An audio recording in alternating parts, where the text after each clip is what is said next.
যে গভীর গর্তে পড়ে শিশু সাজিদের মৃত্যু হলো তার থেকে প্রায় 50 মিটার দূরত্বে একই রকম আরও একটি গভীর নলকূপের পরিত্যক্ত গর্ত।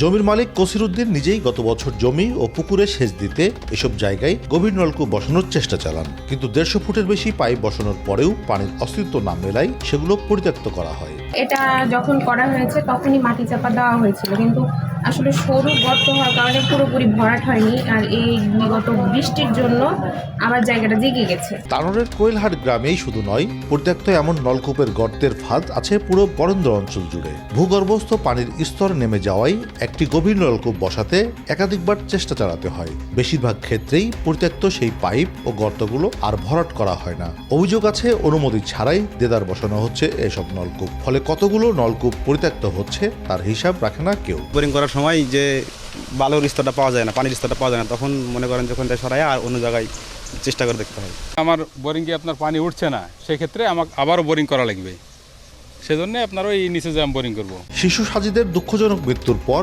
নড়েচড়ে বসেছে প্রশাসন। এখন এসব পরিত্যক্ত নলকূপের হিসাব বের করতে উদ্যোগী হয়েছে। এরই মধ্যে বিভাগীয় কমিশনারের দপ্তর থেকে 8 জেলা প্রশাসককে চিঠি দেওয়া হয়েছে। তবে বরেন্দ্র বহুমুখী উন্নয়ন কর্তৃপক্ষ বলছে তারা নিয়ম মেনেই গভীর নলকূপ স্থাপন করেন। ব্যক্তি মালিকানারগুলো ঝুঁকি বাড়িয়েছে।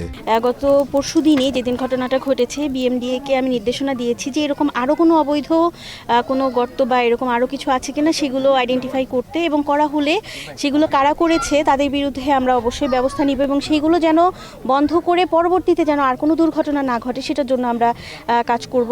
বরেন্দ্র কর্তৃপক্ষের এই ধরনের গভীর নলকূপ কখনোই নাই, এবং বরেন্দ্র কর্তৃপক্ষ যদি কোনো গভীর নলকূপ নষ্ট হওয়ার কারণে লিফট করে তুলে ফেলে, তাহলে সেখানে একেবারে মাটি দিয়ে ভরাট করে সেই স্থানটাকে জমিতে রূপান্তর করে দেয়।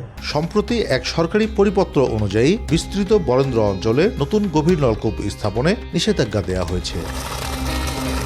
কাজী শাহেদ, দেশ টিভি, রাজশাহী।